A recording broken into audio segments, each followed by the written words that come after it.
Hello, hello, hello. Welcome to Real Talk Live with Arnette D Love. I am so glad to be in your illicit presence, and I do want to talk about something that I normally don't talk about. I normally do not go anywhere near what's going on in the world. I try to talk about things that's happening in our lives every day. But in this case, we know that domestic violence happens everywhere. So I wanted to touch the situation on Diddy, but I also wanted to talk about domestic violence. I would not say that I was a victim of domestic violence because I was the type of person to get away. The first, inkling of domestic violence, I leave. And so, but I do want to talk about it today because it is so, prevalent. I mean, it's something that's happening. A lot of times we don't even know how to recognize it's happening. It can start so much as a look, a look of authority, domineering, intimidation. And a lot of times we think that it's cute. We think that, oh, he or she loves me and they're jealous and it's cute. It's not cute. Be very careful with that is, and I don't get me wrong, we all gonna have our little moments where we don't want nobody messing with our boo, but know the difference when it becomes very aggressive and you can't move and you got to report your every whereabout to your significant other. That is a little bit extreme and it's only going to get worse because of their insecurities or their need to control. And so we have to be very mindful of the steps that we take in relationships because what'll happen is it will lead to full-blown domestic violence to where you're getting hurt, injured, verbally abused. So we have to make sure that we recognize these signs in relationship. What I did, and I'm going to say did, was I went into a relationship and everything was happy-go-lucky. Everything was happy-go-lucky. And then one day, we was at a house party, well, actually his house party, and I realized that I was not the only his only female friend there. It was a bunch of us there, right? And so what happened when I called him out on it that night, I went home. But before I went home, I told him, this is not what I do. I don't want any parts of this. And he acted as if he didn't even hear what I said. He didn't care what I said. He was like, go home, get you some rest, and I'll call you tomorrow. And I was like, no, you don't need to call me tomorrow. What is wrong with you? Don't call me ever.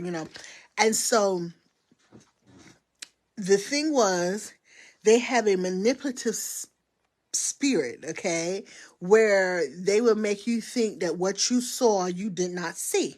They would make you think that they're on the up and up. Nothing happened. You're worried about nothing, okay. And so that's what happened to me. See, I was young. And so that's what happened to me. And so I went on with the relationship. And then it was, where you going? And I always been a free spirit. I always been the type that I did what I wanted to do. I didn't answer anybody. I didn't have to. I wasn't married, right? And so, but it came out, where you going? And call me when you get there and call me when you get home. And it was a whole bunch of tabs on me, right? To the point where I ended up not liking the relationship. Okay. So that first flag, and then those flags where you want to keep tabs on me and all that stuff, it was just going through my mind because I'm adding up because I'm not ignoring all this stuff, even though I gave him the benefit of the doubt the initial time. I'm still adding stuff up and I'm still determining who this guy is, his personality and characteristics, the domineering characteristics. And I'm like, I don't like him. That's why you got to take your time in these relationships.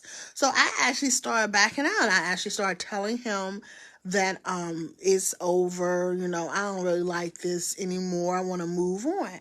That's when he got to the next level. Move on. I'm moving on till I say move on. This is not over till I say it's over. Now this is how this was going. When other suitors would try to talk to me, they would ask him, because I guess they knew how he was, and they would ask him if we were still seeing each other, if it was over. He would be like, no, it's not over. We still together. We still together. So they would back up. But then you had one that came and told me, he said, I wanted to talk to you, but you told me that you weren't seeing anybody, but old boy told me y'all were still together. And that's how I knew he was telling people this. And I was like, no, we're not together. He said, well, listen, I don't want no problems. When y'all get that, straight, you let me know.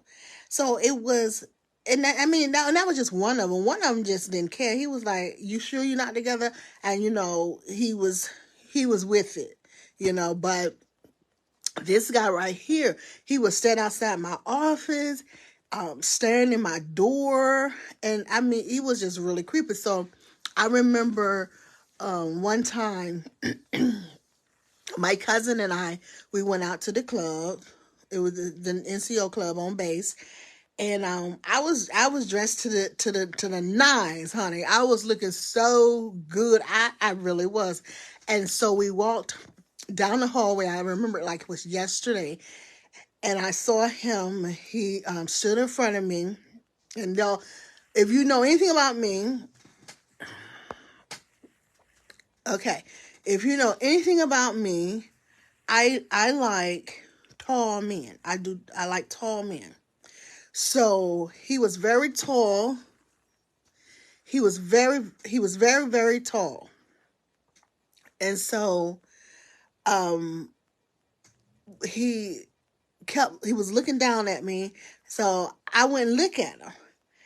And so he pushed me. It was a room to my right. He pushed me in that room. He opened the door because with he was friends with the club manager. So he opened the door, pushed me in the door, and it was a big room with nothing in it. It looked like it could have been a boiler room or a storage room, but it did have a light in there so I could see him. And he pushed me in the boiler room, or whatever room it was, and he said, I'm going to be watching you tonight, and I better not see nothing that I don't like. That's what he said. I better not see nothing that I don't like. And I was like, we are not together. And he cut me off and everything, and he was like, you heard what I said. Don't make me turn this club out. That's what he said. Don't make me turn this club out. Y'all, I was young. I had to be about let's see, maybe 20. No, I was about 23 or 24 because I turned 25 in Korea. So I was about 23 or 24.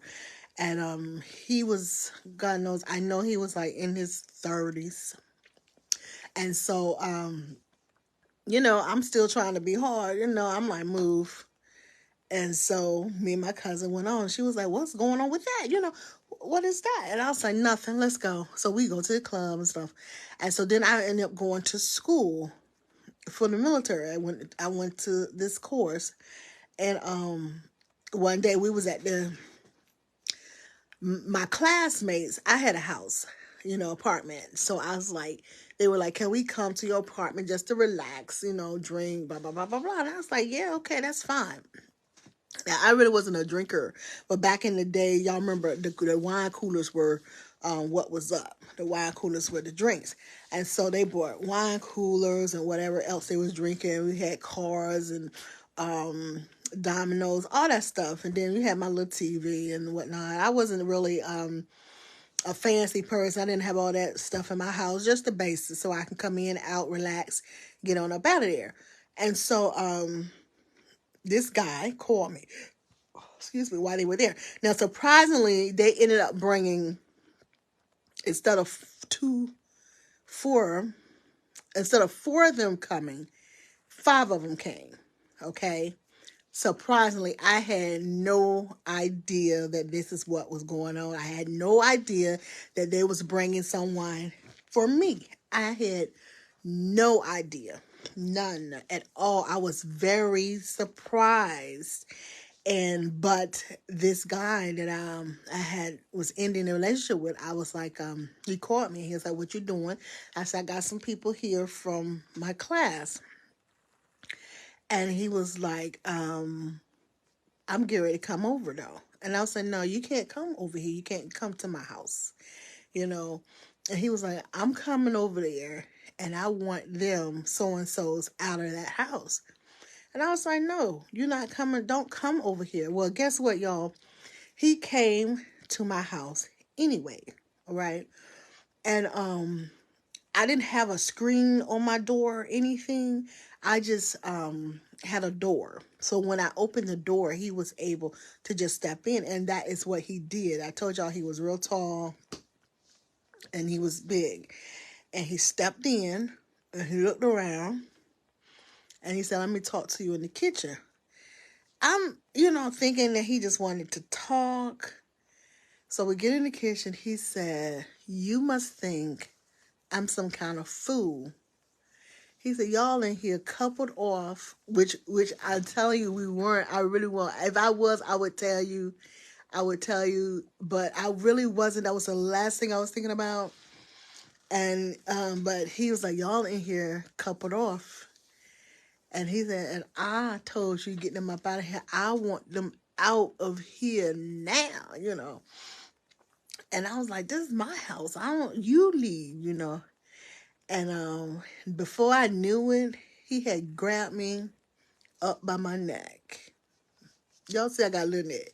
He grabbed me up by my neck, lifted me up, pushed me to the wall,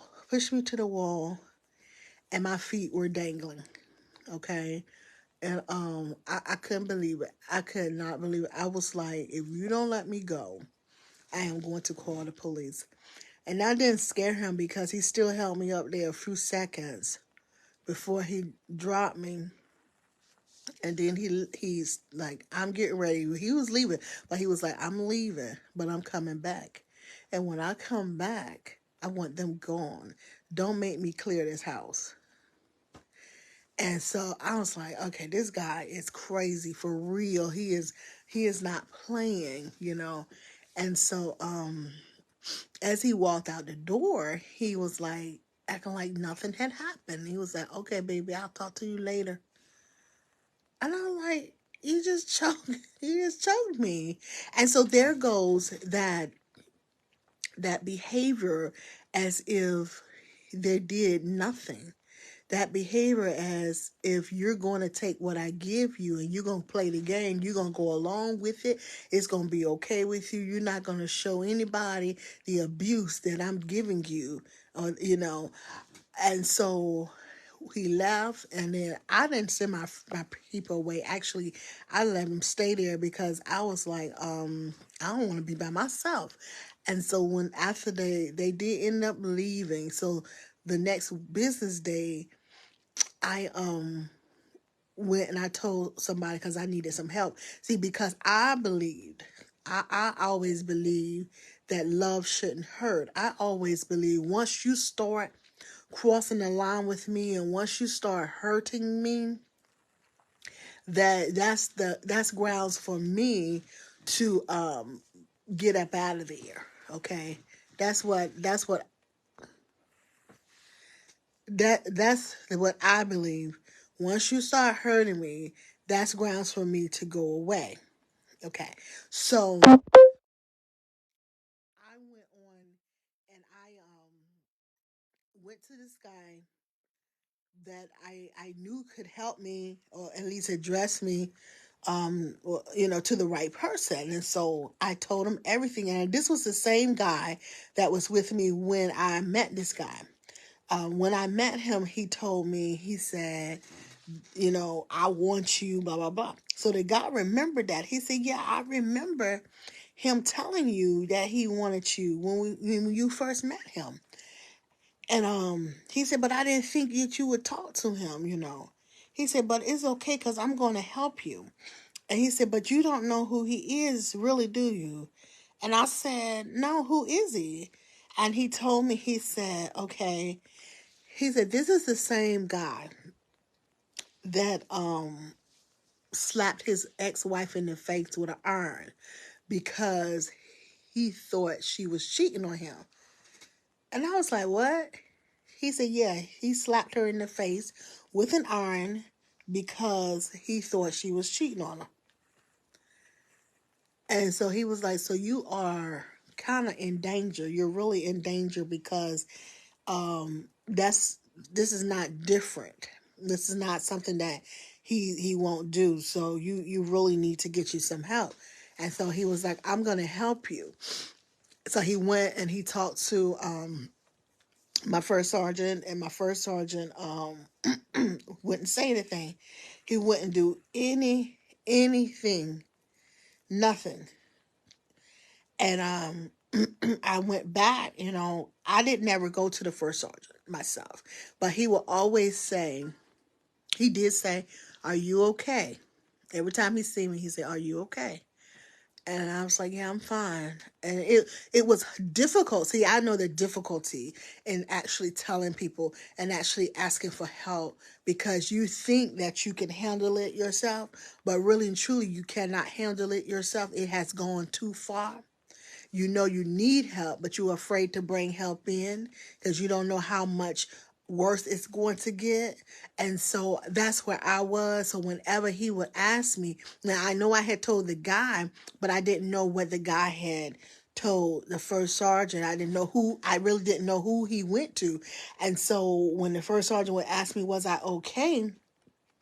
I had no problem saying no.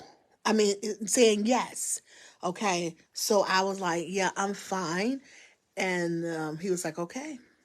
And so the guy kept messing with me, kept popping up, kept harassing me, staring at me at work, intervening with my friends because I was the type of person, I was really fun to be around.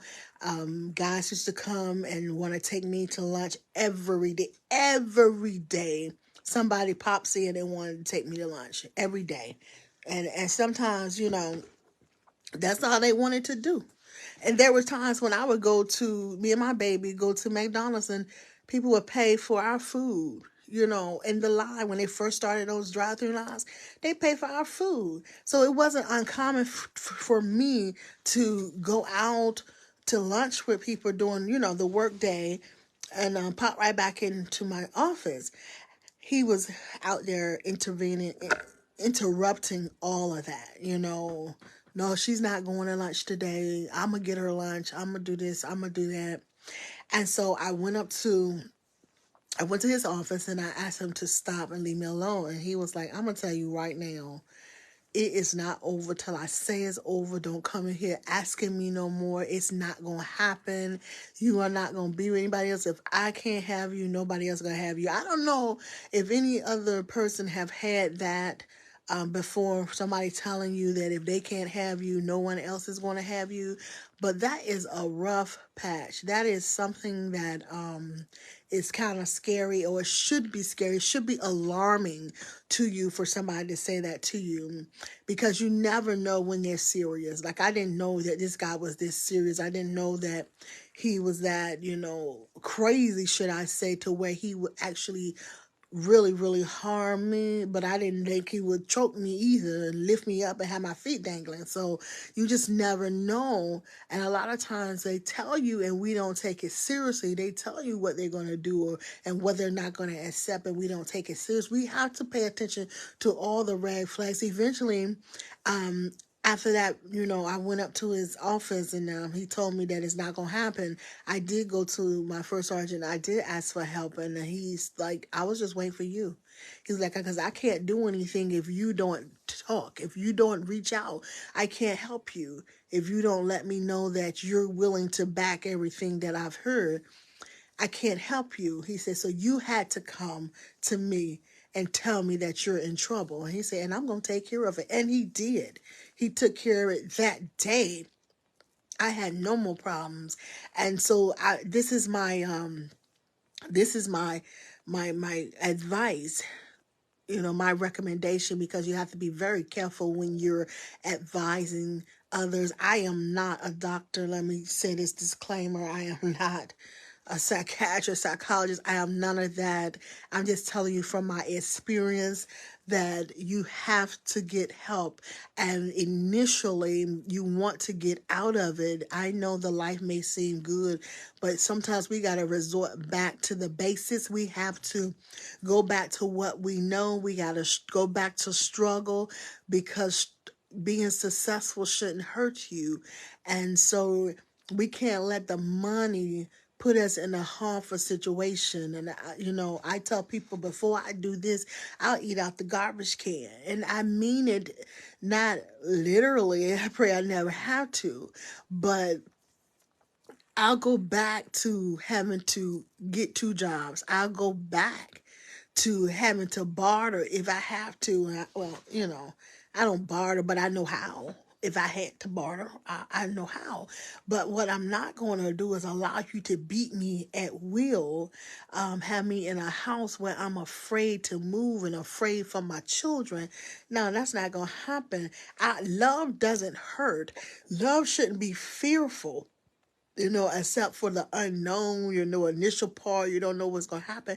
But you shouldn't fear love in a sense where you know that if you don't be obedient, you're going to get beat. And if you don't do what they want you to do, or you don't say how they want you to say things, you're going to get beat. That is not love. And I'm telling you, at the first inkling of abuse, it is my recommendation that you leave. Get away from there, far away, before the attachment is there.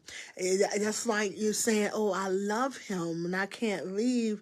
Come on, is it really love or is it fear? Love shouldn't hurt. I did a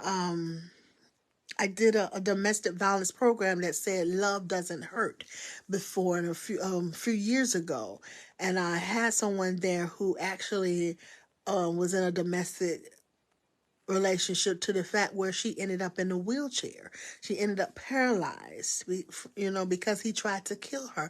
And so this stuff is real. You have a lot of women in the grave, a lot of people, even men, in the grave because of domestic violence. And I'm telling you, pay attention to the signs and get out of there immediately. Do not think it's going to get better, because it's not going to get better. It will escalate, and then you be living in a life of fear and a life of abuse. And it's not worth it. Nothing is worth it. Now, I said I wanted to talk about the Diddy situation. Like I said, I normally don't go into what's happening in Hollywood, but I ran across his apology video, which wasn't an apology video. It was more of a I got caught video. So let me say something, because anytime you say I'm so sorry and then you turn around and say I'm not asking for forgiveness, why are you apologizing then? There's no apology if you don't expect forgiveness. I'm not understanding that part of his video, but it just tells me that it's that narcissist attitude. You know what I'm saying? He does not care whether we forgive him or not. He just want to put something out, like he put something out before when he said none of this was happening. It was false. And then he said, I've sat around so long and this, and I was accused of this and that, telling us that it didn't happen. And then here come a full-blown video, a video which I believe that he supposedly had paid the hotel give him the footage, the surveillance, but you have to know somebody gonna keep that. That was worth keeping. I would have kept that for 20 years if I had to, because it was worth keeping to see the abuse that you had done. Now, I personally probably would have been put the video out. I probably would have, maybe if I took the money, I still would have put the video out. Okay, because it was horrible. Can you imagine her parents seeing their daughter being kicked and dragged and punched like that? Can you imagine? I can see. Not my daddy. Not my daddy. I knew not to tell my father that that guy had choked me. I knew not to tell my daddy because I knew he would have met him. He would have met him somewhere. And my father was so crazy that my daddy would have went on the base and got him. I know my father. So I was not going to tell my daddy. And a lot of times we do not tell our parents.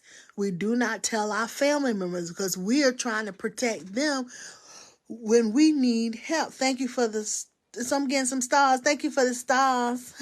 But we don't tell our parents.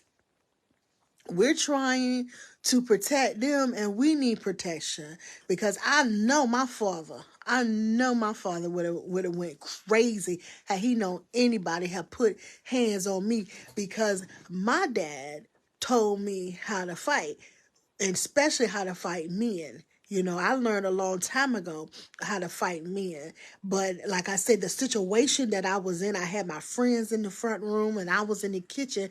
It wasn't, for me, it wasn't a time to act crazy. You know what I'm saying? Because it would have been a big deal because my dad taught me to make it a big deal. You put your hands on me and we're going to make this a big deal, you know. And that's one thing that I did learn from my father is how to defend myself when it comes to a man, because if a man put his hands on a woman, he does not deserve any mercy. No mercy, no grace. I'm sorry to be the one to tell you, but at that moment, at the risk of you getting hurt or him getting hurt, you got to defend yourself. You have to, because what happens when you have those type of people that will put their hands on you, when you fight back, it makes them fight back harder. It makes them worse because their goal is to win and they're not trying to lose from the person that they're preying on. Okay, you are the prey. So they're not trying to lose. So they're going to fight you even harder if you hit them back. So if you listen, my father, I'm not promoting domestic violence. I'm not promoting fighting. I'm promoting protecting yourself. I am promoting getting away out of that situation before it escalates. When you see that inkling, that red flag, get up out of there.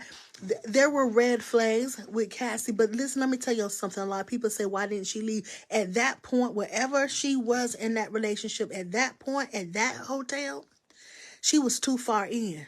She was too far in. And then you notice he didn't let her go. She tried to leave. How many times did she ever try to leave? We don't know. We don't know. That escalated this thing to something different. That escalated to actually, and you know, he's basically kidnapped her. He's based, to me, he won't let her go. She wants to leave. He won't let her go. Okay, he's holding her hostage. He dragged her down the hallway. How many times have that child, and I say child, that young lady, how many times have she tried to leave him? We don't know. Probably multiple times. Can you imagine being in his house, locked in his house, behind his security, and he can't, and nobody's going to assist her in leaving because they work for him? He's paying them. So it's easy to say, why didn't she do something? Why is she still there? You don't know her situation. You don't know how many times she done been beat for trying to get away. And that is why I always say, at the initial start of the abuse, leave. Excuse yourself. Excuse yourself. Get you somewhere safe to go and tell them, no, this is not for me. I'm not doing it, and stay that way and get you help from that standpoint. If they continue to drive on that or hold on to that relationship, get you some help from there. Don't go too far in to where you done took a little bit and now you're tired. Nope. at the first sight of abuse, get up out of there, get out of there. And so I'm gonna be honest with you. I I tend to believe the accusers when they say they were abused. I believe them, and then what I do is wait for the results. I don't, I don't speak on it. But to me, it's like when a child say, "Mama, I've been touched." I would never tell my child, "No, you haven't." I'm gonna believe them until I find out otherwise. I would rather my child see me support them than to not believe them. Then they feel like they can't come to me for anything, or they don't have any support. And that's what a mother should do. You believe your child. I would never listen. And just on that specific topic right there, I remember when I was a deputy sheriff, I remember escorting this woman to juvenile court because she was giving up her rights to her child.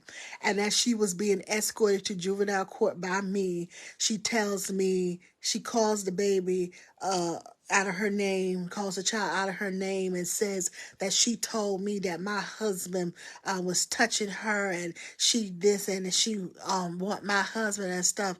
And I had to stop the lady because it was making me sick, literally, to hear someone talk about their daughter in that manner when their daughter was trying to express to you that your husband is trying to molest her or have molested her. I think that he probably did do something to her or with her, and she blaming the child, and I had to stop her because she was making me sick. And I knew that I was out of that bias, that non-bias range there, because I was like pretty much wanting to get her straight all the way, because I can't imagine turning your back on your flesh and blood, and they're trying to share with you what's happened to them, and then you making them feel like they can't even talk about it because they're going to be blamed. So I always tend to listen more to the person that is accusing,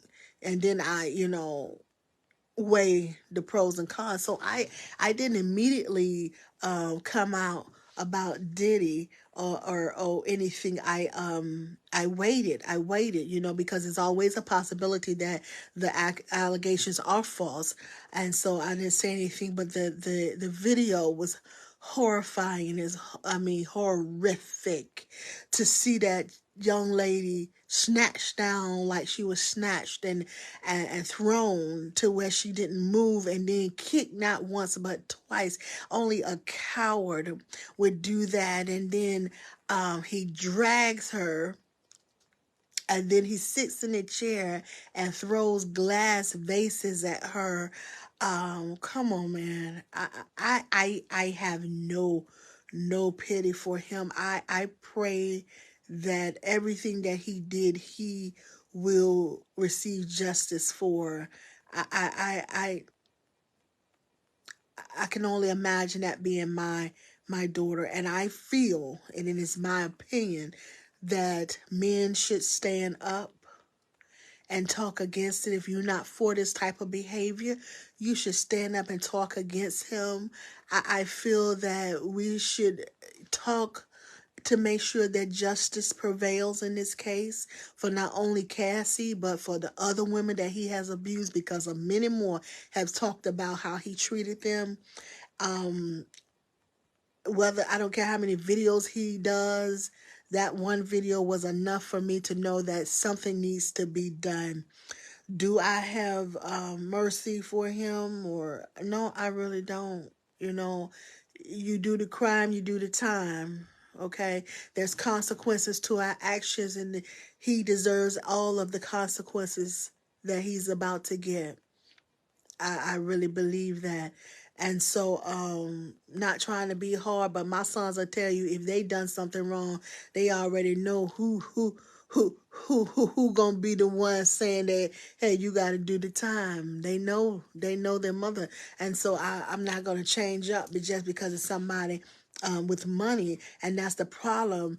Money, for the love of money, people will accept a lot of things, but I'm asking you, don't accept abuse, don't accept disrespect. Walk away and make your own. Your gift is in you. You can do all things, believe it or not. And your future will always be better than your past. Remember, God loves you. I love you. Make sure you love yourself, and you can go on and love someone else. And when you truly love yourself, you will not allow anyone to treat you disrespectfully, more or less beat you. Okay? Y'all have a wonderful, wonderful week.